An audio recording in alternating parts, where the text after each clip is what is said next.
ছটার সময় প্রচার শেষ।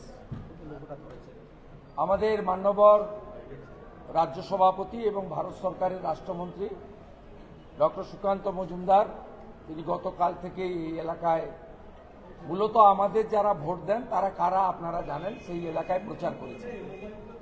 আমিও 13 তারিখ থেকে পর্যায়ক্রমে 3 বার এখানে এসেছি।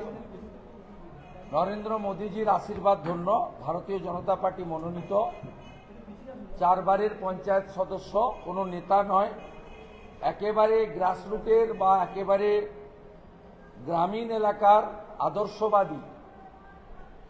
আমাদের বিজেপির জন্মলগ্ন থেকেই কার্যত তিনি তার অনেক ছোটবেলা থেকেই এই আদর্শে দীক্ষিত এবং সামাজিক ছাত্র সংগঠন এবিভিপির সঙ্গেও তিনি যুক্ত ছিলেন। তাকে দল প্রার্থী করেছে। তিনি ভারতীয় জনতা পার্টির 4 বারের পঞ্চায়েত মেম্বার মাননীয় আশিস ঘোষ। তার ইভিএমে 2 নম্বর বোতাম। আমরা এখানে আজকে সেন্ট্রাল র্যালি আমাদের খুব বড় করেই করার কথা ছিল। ইতিমধ্যে দেখেছেন আপনারা কয়েক হাজার মানুষ জড়ো হয়েছেন, আর কয়েক হাজার মানুষ অতিরিক্ত বর্ষার জন্য তারা আসতে পারেননি। আমরা বুথের কর্মীদেরও আসতে বারণ করেছি। আমি এবং সুকান্তবাবু আলোচনা করে এখানে যিনি ইনচার্জ আছেন রাজ্যের সহসভাপতি সঞ্জয় সিংয়ের মাধ্যমে, যাতে আজ এবং কাল চোরেদের আটকানোর জন্য বুথটা পাহারা দিতে হয়।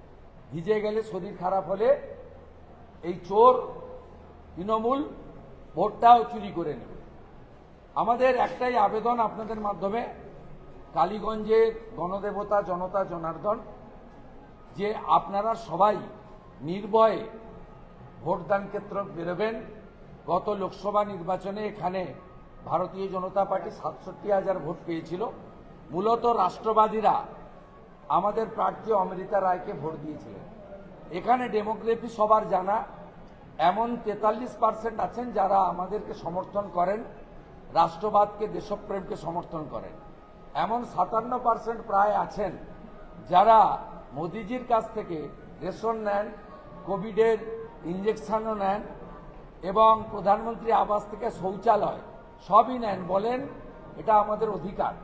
আর ভোটের সময় আমাদেরকে বলা হয় আপনারা হিন্দুদের পার্টি। এটা আমাদের কোনো আপত্তি নেই, লজ্জাও নেই, কারণ আমরা হিন্দুস্তানে বসবাস করি। ভারতীয় সংস্কৃতি আর সনাতন সংস্কৃতির মধ্যে কোনো তফাৎ আছে বলে আমরা মনে করি না। আমরা চাই যারা আমাদের ভোট দেন তারা দলে দলে বেরিয়ে ভোট করুন।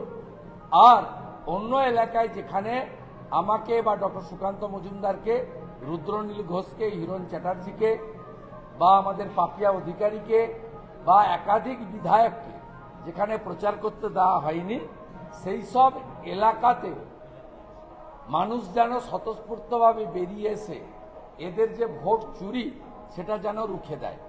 এখানকার ওসির ভূমিকা অত্যন্ত নক্কারজনক, একজন এএসআই তার ভূমিকাও নক্কারজনক, একজন মহিলা পুলিশ অফিসার তার ভূমিকাও অত্যন্ত নক্কারজনক। আমরা সজাগ দৃষ্টি রেখেছি। তাই পুনর্বার চাকরি চুরি, ডিএ মামলায় বঞ্চনা, অভয়াকাণ্ড, বাংলাদেশে সনাতনী নিপীড়ন, ধুলিয়ান, শামশেরগঞ্জ, মোথাবাড়ি, সর্বোপরি মহেশতলায় তুলসী মঞ্চকে অপমান, আপনারা সবাই মিলে ঐক্যবদ্ধভাবে এই নাই রাজ্যে একটা ধাক্কা মুখ্যমন্ত্রীকে এই উপনির্বাচনে দিন, যাতে আমি ডক্টর সুকান্ত মজুমদার সহ আমরা সবাই নরেন্দ্র মোদীজির আশীর্বাদ ধন্য একটি সরকার 2026-এ তৈরি করতে পারি। আমার বক্তব্য শেষ। আমি একটা পয়েন্ট আপনাদের বলবো, সেটা হলো আজকে একটা ঐতিহাসিক রায় হয়েছে ওবিসি সংরক্ষণ নিয়ে। 76টা মুসলিম জনগোষ্ঠীকে অবৈধভাবে মমতা ব্যানার্জি